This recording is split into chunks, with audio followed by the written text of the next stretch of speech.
Hi guys, we are live here on the Upper West Side in Manhattan. Hopefully you guys can see me and the connection is good. Let me know if not, okay? But today we're gonna be making my family's meatballs with tomato sauce. What's better on a Sunday than pasta with tomato sauce, right? I mean, that is every Sunday in my family. That's what we were having. Big pot of sauce, meatballs, pasta, and you better ask what's coming next because that's not all we're having. We always have roast beef, potato, salad, you name it. And my husband and my brother-in-law learned the hard way by not asking what's coming next when they first had Sunday dinner with us. And they ate so much pasta and meatballs and then wanted to hurl over because they ate so much pasta and didn't realize there's a whole nother meal after. But today we're focusing on the pasta with meatballs and sauce. What's great about this recipe is you can actually freeze it and then have it another day, or you can have it even weeks or months later. It freezes really, really well. And so I like to make a big batch of it. It's really only my husband and I here today. So most likely we'll have leftovers and we can eat another day this week. So let's jump into it. If you have any questions, please ask away. My husband's gonna be telling me when you guys ask things. So, and I'll try to go at a pace where we can all follow together, okay? So first we're gonna start with the tomato sauce. I have here some hot plates, so it may be a little slow to heat up, so just bear with me here. I'm sure your stove is better than mine at this point, but come over here. I have a Dutch oven pot here. You can use any type of large pot. This is what we're gonna cook our tomato sauce in. And we're gonna start with our onions. Then we're gonna cook our meatballs in just a minute and cook it in the sauce later on so it all kind of braises together. So let's start with our tomato sauce. First things first is our yellow onion. I love yellow onion because it's a little sweeter, a little more mild in flavor, less harsh and acidic. So I'm gonna use one pretty decent size, like a baseball yellow onion. We're just gonna cut the ends off. Anybody out there following along? I hope so. Oh yeah. So we cut both ends off. Now I cut right down the middle and use a nice, this is I think an 8-inch chef's knife. This is the best tool in the kitchen, guys. Growing up, I have to make fun of my mom and grandma here. They always cut everything with a tiny paring knife. I think you're more inclined to hurt yourself when you use a tiny knife. Use a nice sturdy knife where you can really get a good grip on it and you will be able to chop nicely. So let's peel our onion. So I just cut it in half and now I take that kind of unfavorable rubbery outer layer off and we just set that aside. I need a garbage bowl over here. We're just gonna set it over here. All right, and then take the peel off the other side. And now we're just going to make vertical cuts. You can come in a little closer if you want so you can see. These vertical cuts like this. Make sure you're doing that bare claw so we're not getting our fingers here. It's okay if some of it separates at the end, no problem. This doesn't have to be perfect. And then we're going horizontal, 2 cuts depending on how big your onion is, and then vertical cuts downward. And that's the easiest way to just dice up an onion. And you can do that with a shallot. You can do it with all different kinds of onions, red onion. Sometimes the end part also will kind of be a little rubbery. Just discard that because it won't kind of render down and soften up nicely like that inner part of the onion. So I'm just gonna quickly do the other side. So be careful. And then, so we did a couple cuts vertically, 2 cuts horizontally, and now just cut straight down, vertically, sorry. I hope everyone's safe and healthy out there, guys. This is such an odd time. It's so strange. I mean, my husband and I were walking through Central Park yesterday just to get a little fresh air, and just everyone around us had masks on, and it was kind of out of a scary movie. My eyes are tearing a little bit. Christina Gordon, if you're out there, look, my eyes are tearing. She always says, don't you panic when you're live on camera, like for Food Network, for example, and are you worried about your eyes tearing? Yes, I am, because my eyes do tear when I cut onions. All right, so that's a perfect amount of onion. This is probably 1.5 cups of diced yellow onion. My pot feels like it's getting hot. So this is when we need our good extra virgin olive oil. This is gonna pack lots of flavor into our sauce. We're gonna need probably at least 3 tablespoons worth in our pot. I love putting my oil in a little squeeze bottle like this because in my kitchen I can just quickly grab it, squeeze some into my pot, do a drizzle on an avocado toast, whatever I'm making. It's super simple and easy because I buy huge jugs of that olive oil. So let's put our onion in. It's sizzling up a little bit. That means our pot is nice and hot. We don't want it too high though. We don't want the onions to really brown. We want them to sweat and become translucent, nice and fragrant, as you always hear me say on Instagram. And now this is when we call upon our favorite Italian tool in the kitchen, the wooden spoon. If you're bad in an Italian household, you don't want to see this either. But I never got hit with one. Maybe a shoe. So just toss those onions together in that oil. My eyes are tearing again. Woo. Just so emotional about this sauce. Anybody have any questions so far? That's the way. I'm here. All right, now while we are letting those onions start to sweat, we're going to cut up our garlic. So we don't want to put in the garlic too early because when we're going to mince it, it can easily burn. It's going to cook a lot quicker than the onions will. So we're just going to chop it up and set it aside. So this is how I like to cut garlic. If it already has the peel on it, still, mine are already peeled, then just put your knife horizontal and smash down. It'll release the peel more easily. Mine are already peeled, so I'm just going to cut that kind of woody end off the side there. Okay, and we're using 3 cloves of garlic.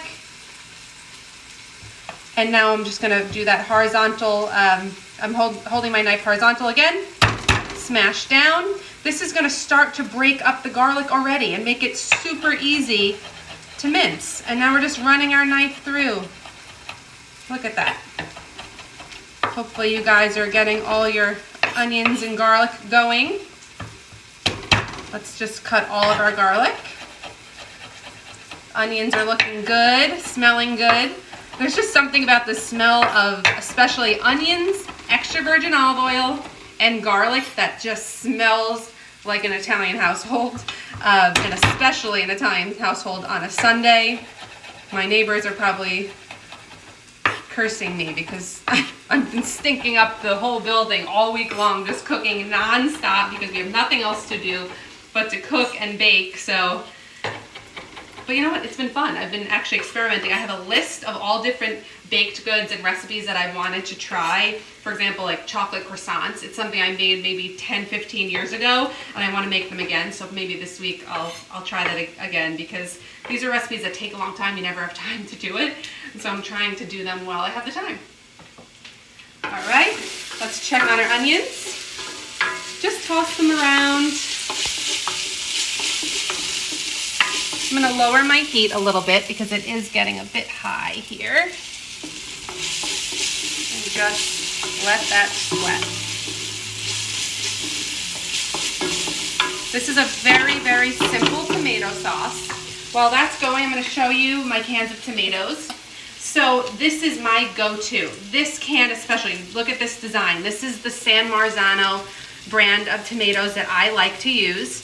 Growing up, my mom always used whole peeled tomatoes, and she used a Foley mill, which you kind of crank, and it takes out the seeds and just leaves the nice tomato pulp underneath.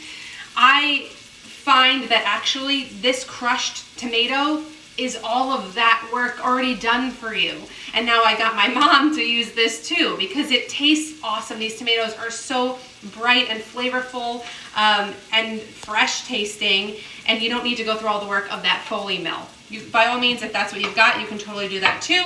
But I'm going to use the already crushed San Marzano tomato. I only was able to find 1 can of this one, so I'm doing a mixture. I also have tomato puree by Scalfani. This will be fine too, but I prefer the crushed tomato. So let's just get this going. I'm probably only going to use 2 cans because it's just my husband and I, but I'm going to look at it and see. We may have to add more, and if you have a family of maybe 4 or 5 people, you might want to add 3 cans if you have them on hand, but no biggie if you don't. Look at that. That looks so fresh and bright red. Doesn't look oxidized or anything. Perfect, perfect tomatoes. Set that aside. We'll open our 2nd can. Just make sure you're tossing your onions, guys. Any questions yet? What's everybody been doing during this odd time where you're stuck at home? Lots of puzzles. I see my friends all doing jigsaw puzzles. So my husband and I just ordered one online because you're inspiring us. I don't remember the last time I did a jigsaw puzzle or had the time to finish one, so I think it's, you know, we're turning lemonade, we're making lemonade out of lemons these days and just really enjoying time with loved ones. And just, you know, we don't have that quality time sometimes. We're always in a rush and busy, so I really appreciate this time with my husband, especially who's behind the camera right now. So I love you. Okay, so this one you can see is a lot thicker. It's not ideal. This one, look at that. This one's super fresh looking. This is a little bit thicker, more pasty. So ideally you're gonna want that crushed, but we're doing the best we can with what we've got, guys, and that's what cooking out of your pantry is all about. All right, our onions are almost there. We're gonna add some salt and pepper. So do some nice grinds, a couple grinds of fresh black pepper.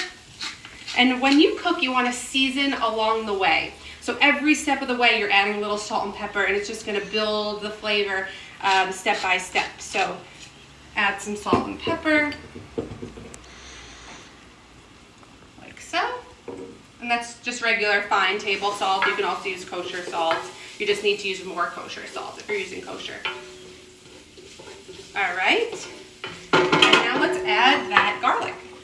So all 3 cloves, minced garlic. We're just gonna toss them around. Again, it cooks very quickly. We just want it to be nice and aromatic, fragrant, and just start to soften and cook with our onions before we add our tomato. Another take on this recipe, and some people do this, some people don't, you can also add red wine into your tomato sauce, just a little bit, maybe like 1/3 of a cup or so, maybe 1/2 cup. And at this stage, after you cook the onions, then I would put a little bit of the tomato sauce, kind of reduce it slightly, add the wine, I'm sorry, and then add the tomato. So I think if you want to do that and you have some red wine on hand, maybe you're drinking it while you're cooking, great idea. You can put a little red wine in, and that'll just make the flavor even more delicious. I'm keeping it really simple tonight. So a lot of you may be thinking, okay, where's like the dried oregano and all these spices? Truly, in real authentic Italian cooking, we don't put a tremendous amount of oregano, a tremendous amount of garlic and dried spices. It's all about keeping things fresh, really tasting the tomato, really tasting that fresh basil we're gonna put in later, just keeping it simple and fresh. And so dried oregano for me is very strong and sometimes overpowering. So I'm not gonna put that in. If you really love that flavor, you can put it in your tomato sauce. Usually for oregano, I like to put it in my pizza sauce if I'm making pizza, but for tomato sauce, for pasta, simple. Simple is key. All right, the onions are just about ready. I am gonna raise this slightly.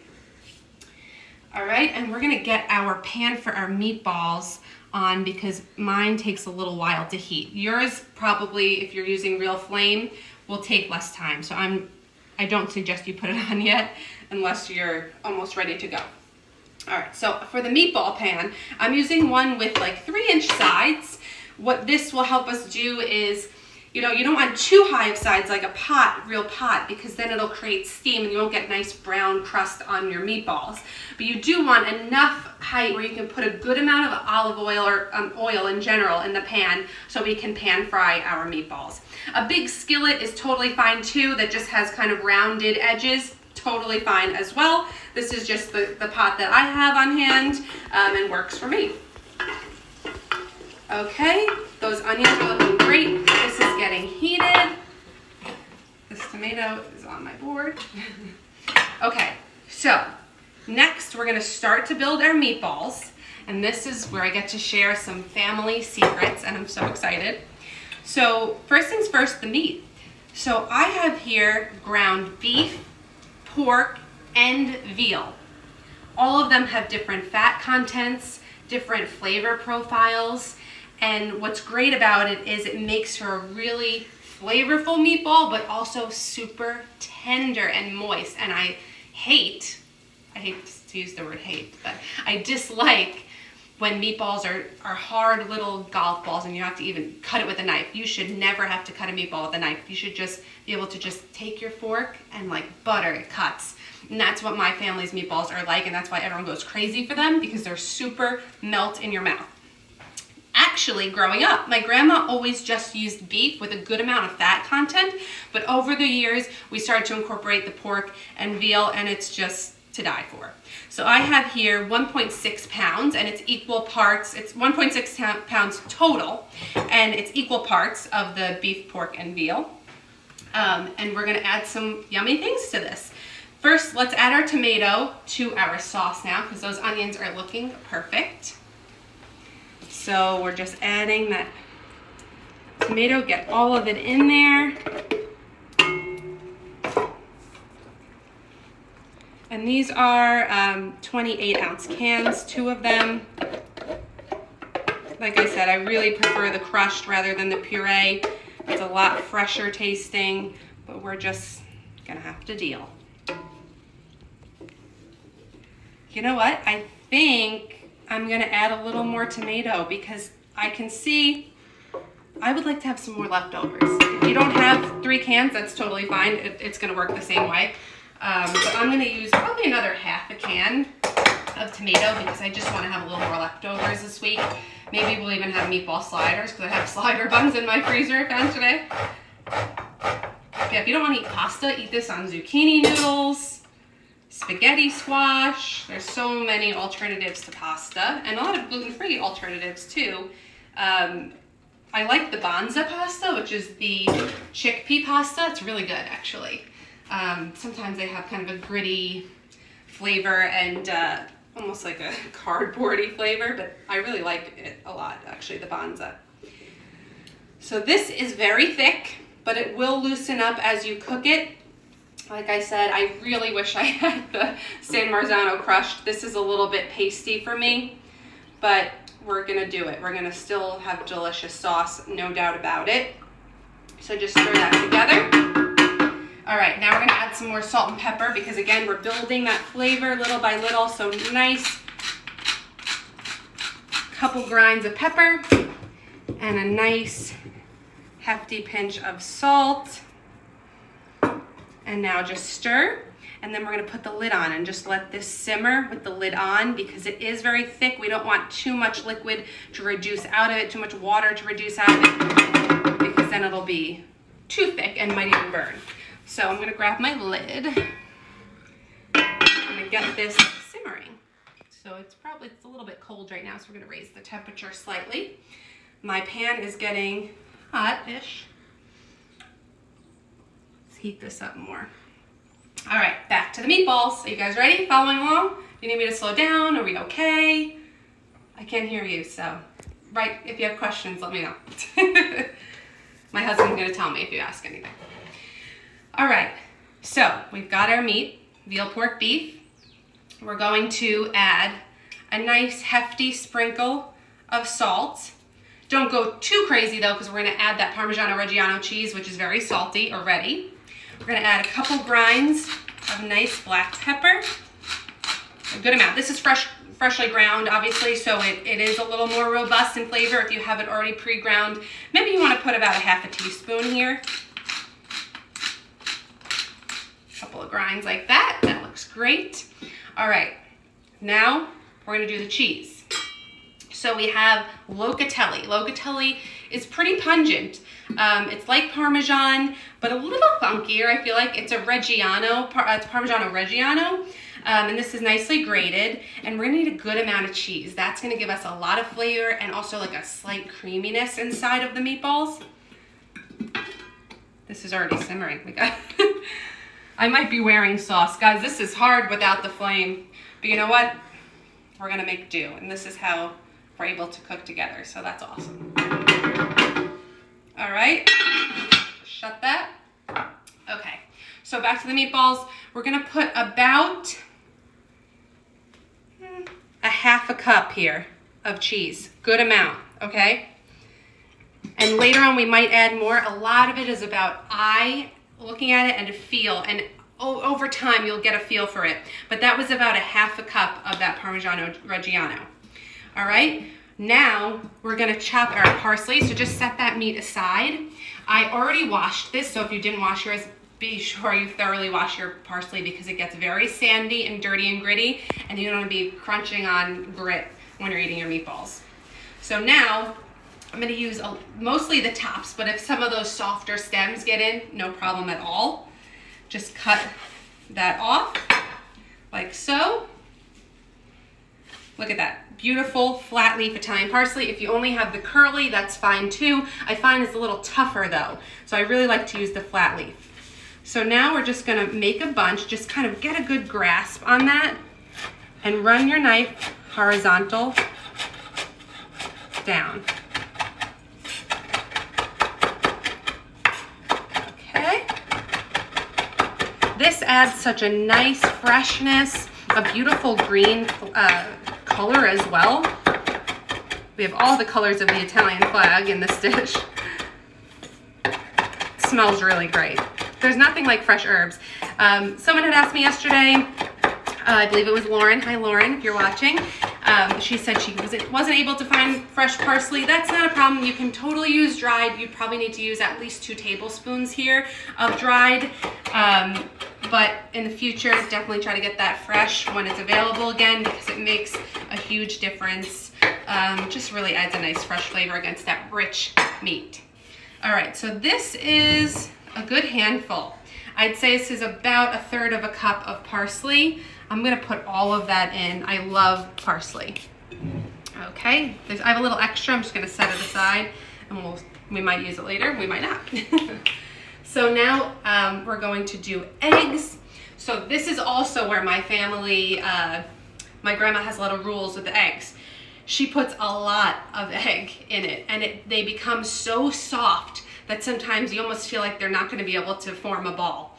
But trust me, just a lot of egg will help you get that really soft texture and a rich, delicious flavor.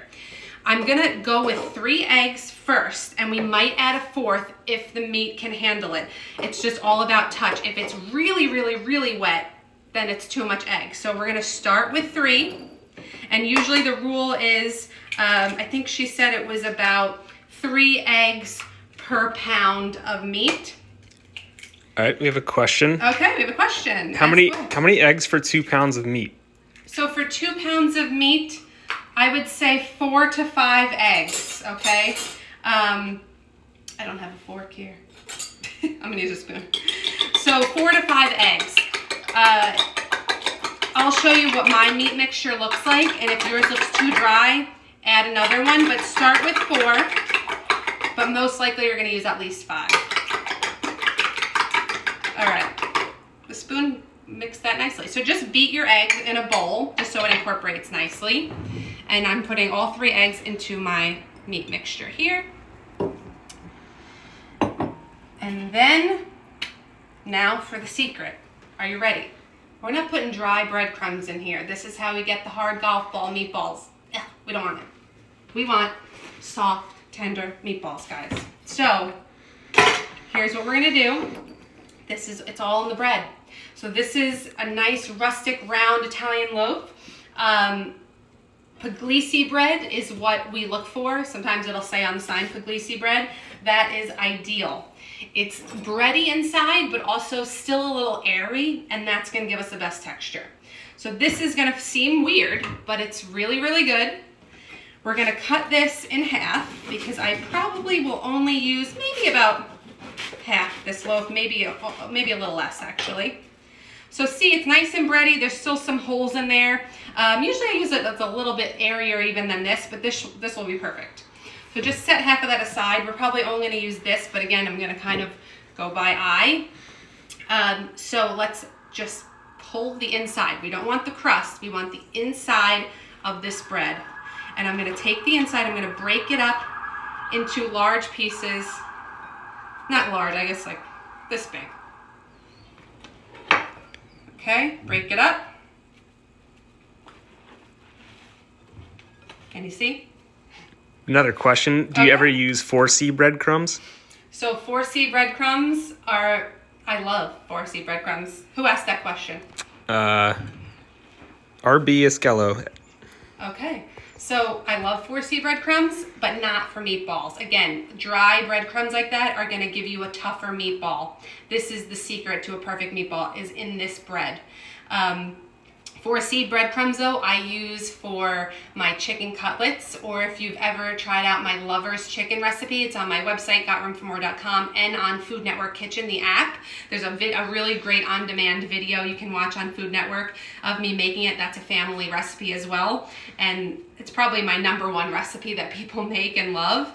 That one I use 4C breadcrumbms because I love the flavor and it gets a nice crispy crunch. But this, we don't want crispy crunch. We want it nice and soft. So just keep pulling out that bread. We're gonna check on our sauce in a minute. Thing is with sauce, you want it slow and low. You want to cook it on low heat and just let it simmer and just kind of get all those flavors melded together. But you also don't want it to burn on the bottom, so you want to check it every so often and just kind of take your spoon and touch the bottom of the pot, make sure it's not sticking. All right, so we're pulling out this bread. I think this should be enough. I would say this is probably about 2 cups of the broken up bread. All right, my pan is hot. Your pan should be getting hot as of now too. We're gonna put our oil in before we mix up our bread, just so the oil can start to get hot. So this is canola oil. This is like a vegetable oil. This has a higher smoke point. So that means it won't burn or smoke as easily as an extra virgin olive oil will. So I do a blend. I do some of the canola, mostly canola, and then some of the extra virgin olive oil just for flavor. So you'll probably do, this is probably at least a half a cup of canola, and then just like maybe 2 to 3 tablespoons of the extra virgin olive oil for flavor. And we're just getting that nice and hot. You just want, you're shallow frying. You want the oil to come up the meatball maybe about 1/3 of the way. And so let's get that oil hot. Bread is nice and pulled here. And now grab yourself a cup of water. I have a measuring cup of water. Got another question. Okay, question. From Ray Pecorino. Do you ever add a little sugar to your sauce? I do, Ray. We do add sugar to our sauce, but it's all about taste. So sometimes the tomatoes are a little more acidic. Sometimes they're a little thicker and sweeter. It depends. So I have my sugar right here, actually. And we're going to taste our sauce in a little bit and see if it needs that balance of flavors, just because tomatoes tend to be acidic, so that balances out just so. Usually just put a little dash, maybe like a teaspoon, and usually that's perfect, but I have it on standby. We'll taste it and see. Thank you, Ray. So this is just regular old water, doesn't matter the temperature. We're just gonna pour this is about 2 cups of bread. We're gonna pour about, to start, maybe a half a cup of water. Do you have another question? Did Yeah. you add the basil already to the sauce? I did not add the basil yet. Basil's gonna come in later on, so it retains its nice green color and freshness. So just wait on the basil for now. Okay, so I poured about a half to 3/4 of a cup of water in my bread. Look at that, soggy bread. Something you'd never think is delicious, but is going to be perfect in the meatballs. Let's set the soggy bread aside and now get our hands dirty. And we're going to mix up our meat with all that egg, the cheese, salt, pepper, parsley. Just get in there.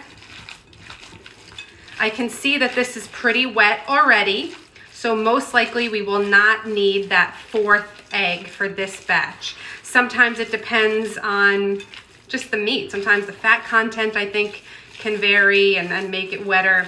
This is pretty wet already. That's looking great. All right, that's mixed. You also don't want to mix the hell out of it where it gets, when you aggressively mix meat like this too much, it actually gets tougher too. So you want to just mix it till it's combined. Let's grab that bread now, that wet bread. You're going to wring it out. Sounds gross, weird. Wring it out. Now we take that soggy bread, just sprinkle it in. Some people also, if you're wondering, some people use milk. That works great as well. Just my family always used water. It's easy too. It's something we always have on hand.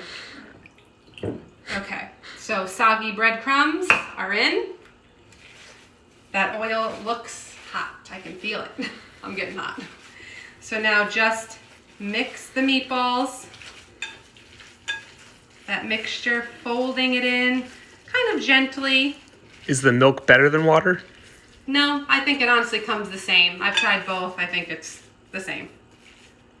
So that's why water is cheaper and easier. Why not? Okay, so look.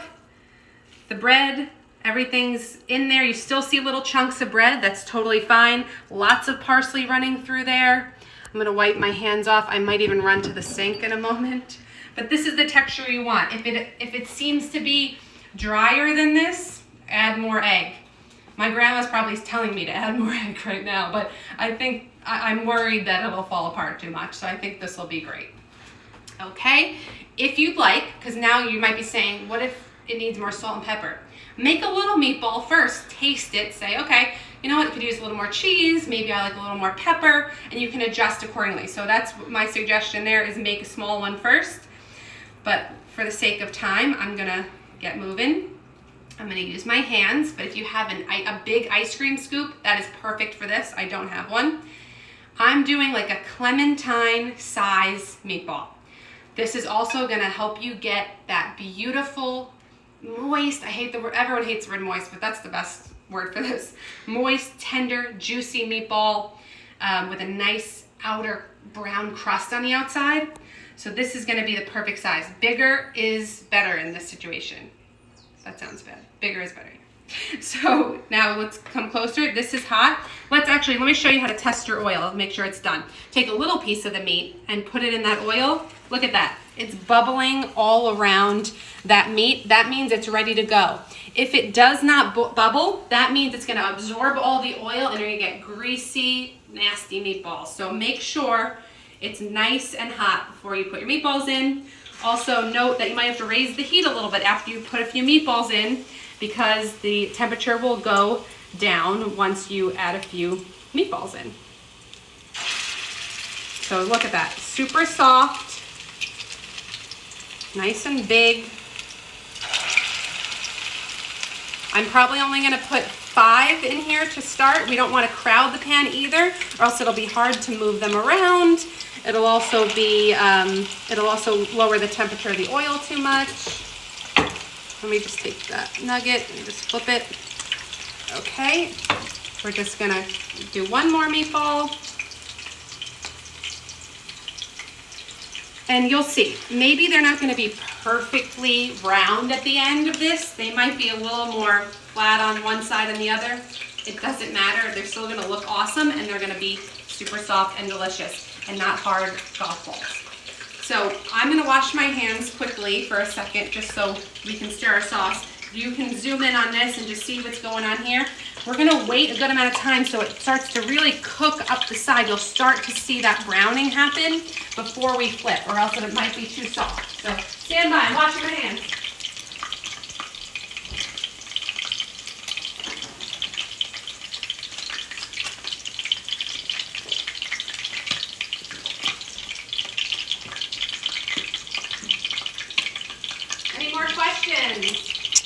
We do have an update. It was 5 eggs for the 2 pounds of meat. It was 5 eggs? Yes. Okay, beautiful.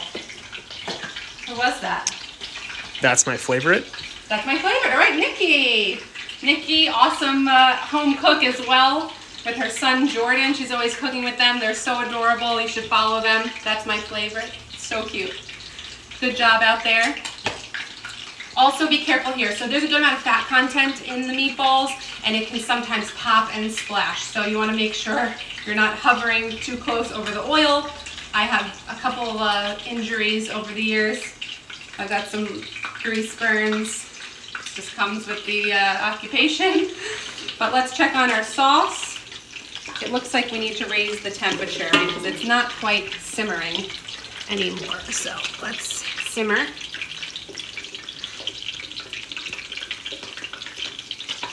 Stir that together. It's looking awesome. We're doing good things, guys. All right. We're getting ready to flip, but we're not quite there yet. Do you have any other questions? You can ask me anything. What's my favorite color? I don't know. Ask me. We gotta kill time somehow, right? Also, if you want to take your tongs, guys, I'm using rubber silicone tongs because they're less, I guess the metal sometimes can break into the meatball more easily. This is a little more gentle.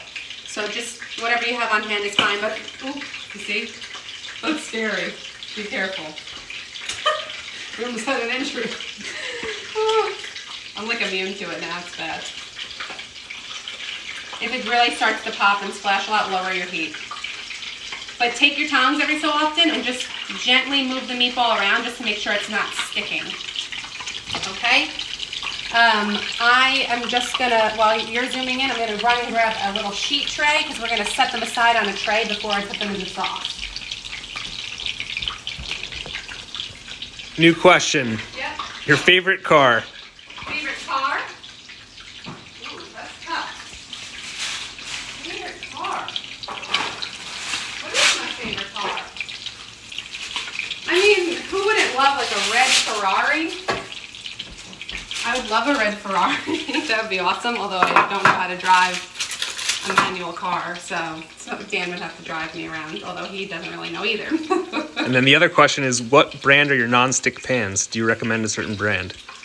So all of my pans are all clad, except for this pot that the sauce is in, that's Le Creuset. This is an investment, guys. This is an expensive pot, but I use it a trillion times a week. It is my baby. I love this thing. Conducts heat so well, circulates the heat nicely. I highly recommend it. Can go in the oven too. And then all these pans, I'm so lucky I got them for my wedding. All clad, also great investment. You'll have them for a lifetime. I have both non-stick and regular, and I highly recommend the all clad. It's worth the money. Okay. Actually, I love the non-stick pans. 2 more questions. Yep. First is, how long do you leave the meatballs simmering in the sauce? So longer the better, I say. Sauce just gets better with time. I'm not going to have you here all day, but if we were an Italian grandma, we would be here. This sauce could simmer for 8 hours, 6 hours. If you have the time, great. By all means, do it. I like to simmer the sauce for at least an hour and a half. So what I'll do is we'll cook the meatballs, we'll put them in the sauce. We'll let them simmer in there, like I said, maybe about an hour and a half. I'm not going to stand here all day with you guys, so you guys can finish it up together, but on your own. But we'll make all the meatballs, we'll set them aside on a tray, then we'll transfer them into the sauce in just a few minutes, and we're just going to let it all stew together. And what's great is the meatball flavors also kind of penetrate into the sauce and just give it so much depth of flavor. You're going to love it. What's your favorite thing to cook? My favorite thing to cook, so originally I started off with baking because I love chocolate, truly. Chocolate is like my everything. And so I was always baking cookies, brownies, muffins, scones, everything. And so I have to say, you know, of course I have my own business, The Hungry Gnome, and I'm known for my scones. And so I think that's probably my favorite thing that I make because it is truly who I am now, and it's how I make a living. So my scones are probably the #1 thing I like to make. Savory side, I love chicken. I mean, nothing like a whole roasted chicken. You can do all different types of flavorings and seasonings, but when it has a crispy skin and juicy inside and just even simple flavors like lemon, garlic, butter, herbs, there's just something so comforting and perfect about that, and great for entertaining too, or just a regular weeknight. So I just love chicken, and I have so many chicken recipes on my website, guys, gotroomformore.com, so check that out. And probably one of the best and #1 recipes that everyone's been making lately is my Moroccan chicken. Definitely check it out. It's chicken thighs. You can also use breast if you want. But it has dates and green olives and Moroccan spices like cinnamon and a little bit of cumin and coriander, and it's so flavorful. My husband and I had it this week, and even the next day I think it was even better. So it's another one to do while you're home and hanging out and you want leftovers for a couple days, make a big batch. All right, meatballs I think are ready to flip. So look, it's starting to it's cooked almost halfway. You want to be patient. Look at that. That is a golden brown crust. That is perfect. The more golden the crust, the more they're going to stay together, but also the more flavor. So this is what we call, and you probably heard me say it in some of my videos, the Maillard reaction. That's the browning of proteins, and that's how you get flavor in any protein. If you just kind of cooked this in cold oil, wasn't hot enough, and it was just kind of a whitish brown color, there would not be a lot of flavor. This is going to give you the depth of flavor you want in this dish. So you want brown color. Brown equals flavor. I hear all the Food Network stars saying it all the time. Ann Burrell, Rachel Ray, Bobby Flay, everybody, Alex Guarnacelli, they're all talking about it. It's because it's the truth, guys. Flavor equals color equals flavor. Flavor equals color, whatever you want to say. So these are looking awesome. Got to be patient. We're browning on each side. This is why our grandmas, our Italian grandmas, were out there doing this all day long on a Sunday. It was a full-blown, full-day activity because they took time and patience and put so much love and passion into it. That's why it tasted so good. So you don't want to rush this. We can check on our tomato sauce now. Do you ever put sausage in your sauce?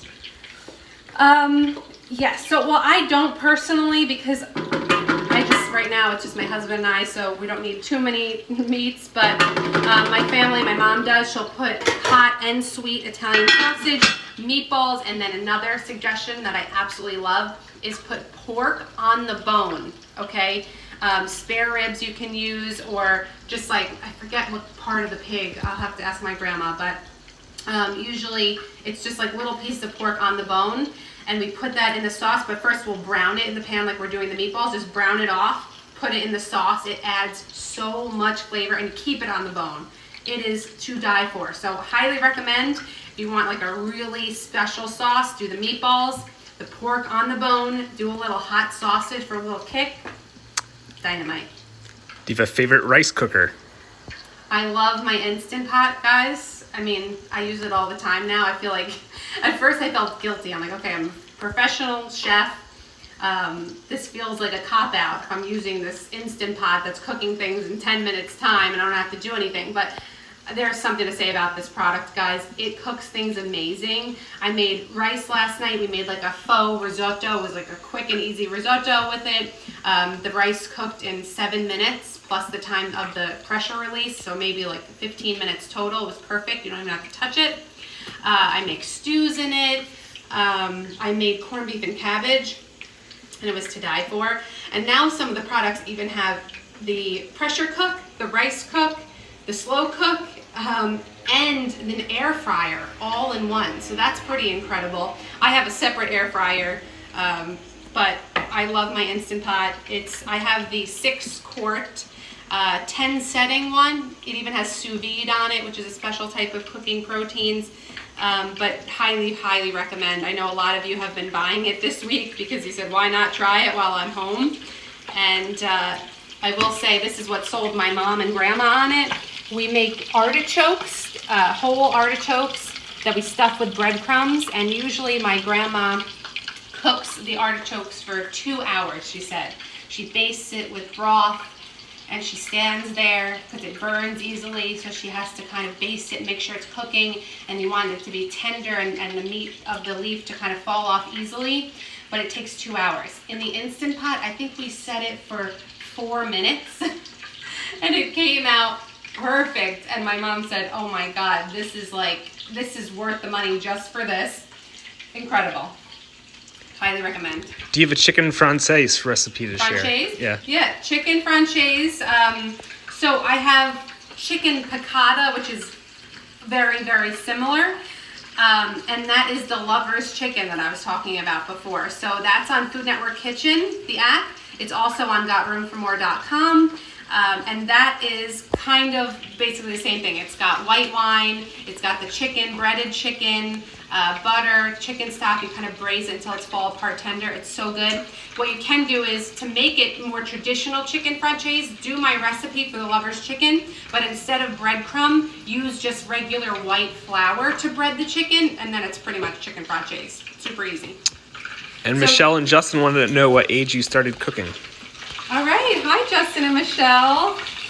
Thanks for tuning in. So I started to cook at the age of, honestly, probably 7.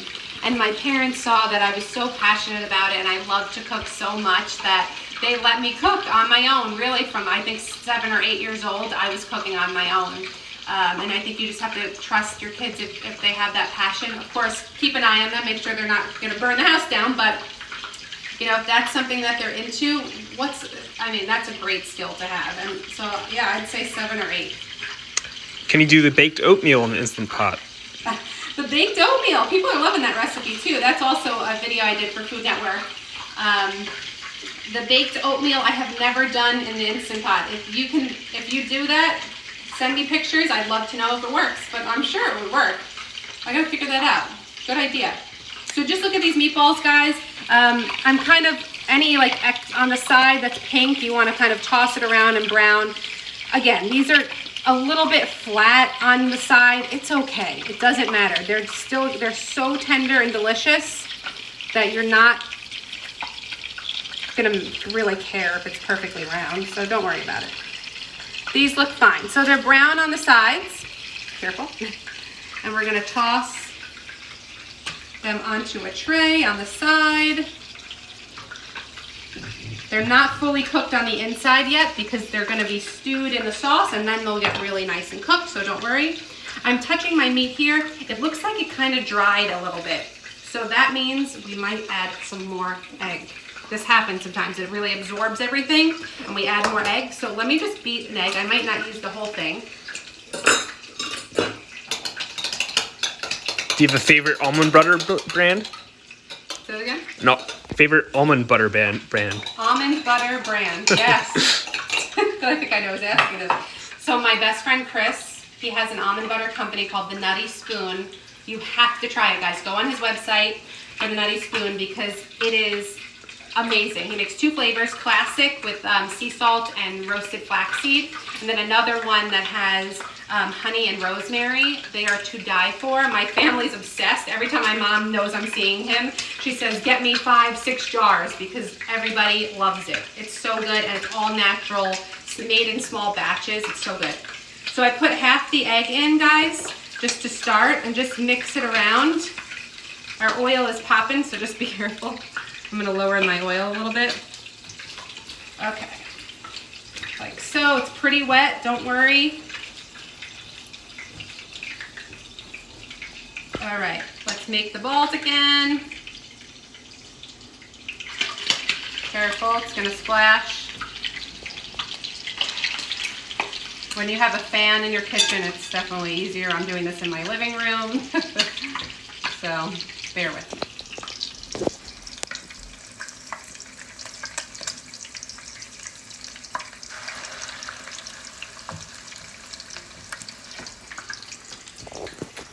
You know what, I'm gonna add a touch more of that bread. I have raw meat on my hands, so I am gonna throw this piece of bread out after. Just put it in the water, because now I added more egg and I just need a little bit more of that binding. It's all about you'll see over time as you do this.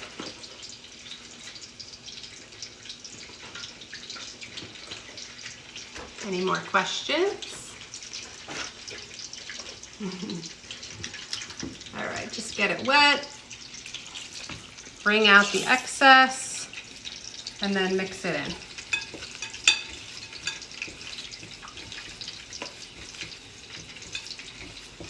Okay. I also want to give a shout out to my parents. It's their 34th wedding anniversary. So that is such an incredible thing. I mean, these days, a lot of marriages fail, and my parents have such an amazing marriage. They're so supportive of each other. No one laughs harder at my dad than my mom, even after all these years. So that's so amazing. So shout out to them. I love them so much, and they're the reason why I'm here, so thank you. I have a little extra meatball. I'm just going to throw that little nugget in. We can taste that one. So just make sure if your oil temperature seems to be lower now, just raise the heat a little bit so that it is hot enough to brown them. I'm just gonna run to the sink and bring this stuff so I can clear my space and wash my hands. And you guys just stay still for a minute.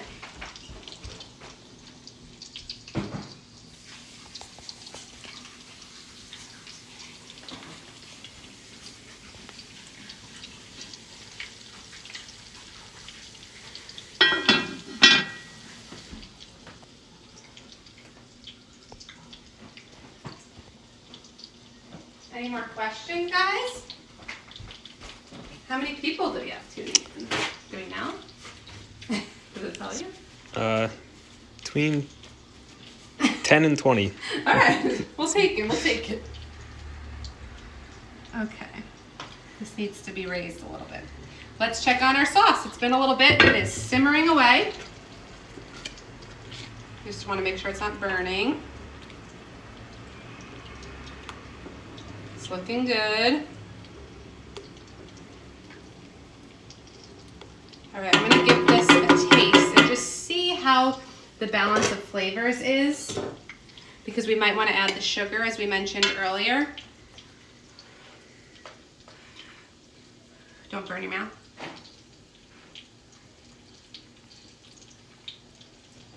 It's a touch acidic, so I am going to add sugar.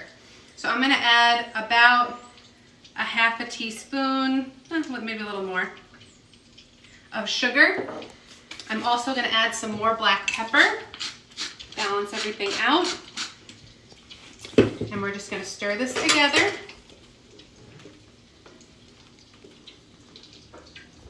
And if you find your sauce is too thick, you can add a little water too, guys. That's totally fine too.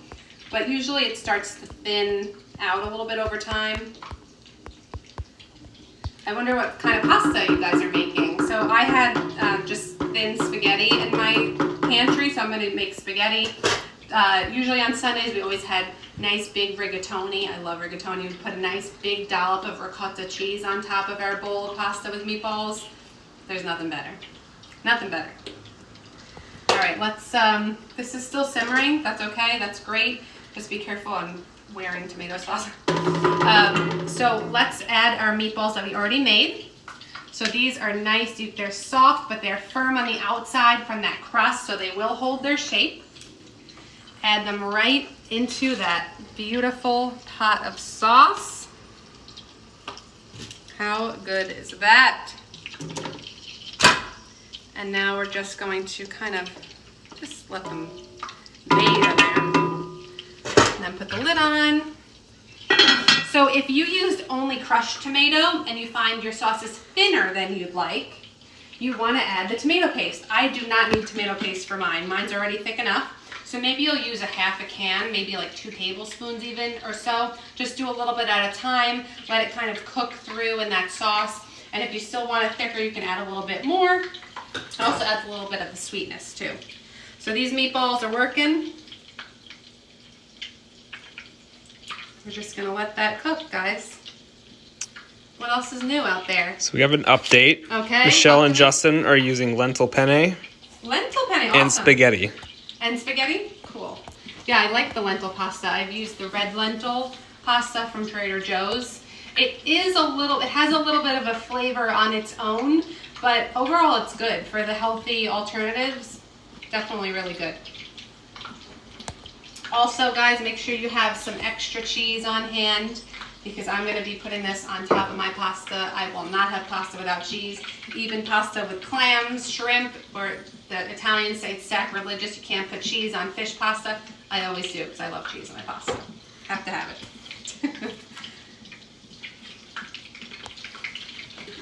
Still too soft, so you want to, this one looks okay. You can flip that one. These guys look like they still need a little more time. This is a small one, so we can flip him.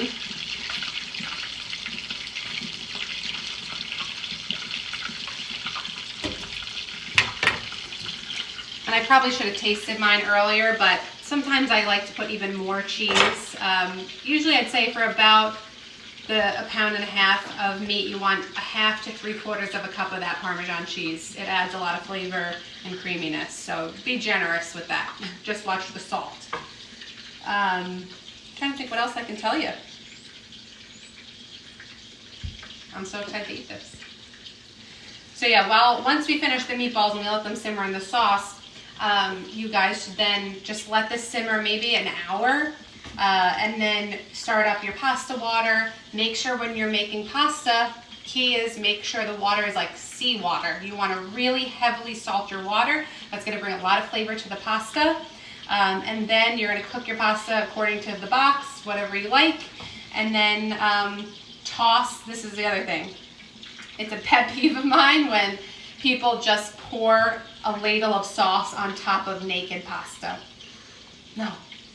Toss that pasta in the sauce in a big bowl, get it all coated, then have a nice bowl or gravy boat of the sauce, extra sauce on the side, and you can put more on top, and then, you know, shell out those meatballs. So good. But naked pasta, then it gets stuck together like glue. You need to get all that flavor in there. We spent so much time and effort on that sauce, you want to make sure you get enough of it. This isn't quite ready. So I gotta raise my heat again because I can see they're not browning enough. Patience is key. What are some of the things you guys have been making during the past week? What are your favorite recipes that you've made? I'd love to hear it. Tell me.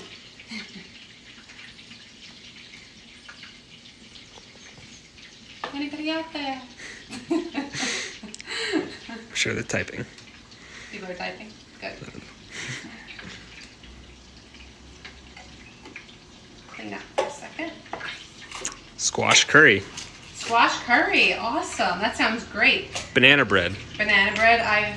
So as a part of my business, one of the things that I'm known for is Nutella stuffed banana bread. I've probably made 25 loaves this week at least of banana bread alone. So I can't even think about banana bread right now. But I love it. I love it. I hope yours came out great. Philly cheesesteaks. Philly cheesesteaks, awesome. I haven't had a cheesesteak in a while. I could go for that. I've actually never made my own cheesesteak, ever. I've eaten so many, but I have never made one myself. And actually I have a great flat top griddle pan that would be great for that. We'll have to try that out one day. My husband will love that. My husband's from the Philadelphia area, so.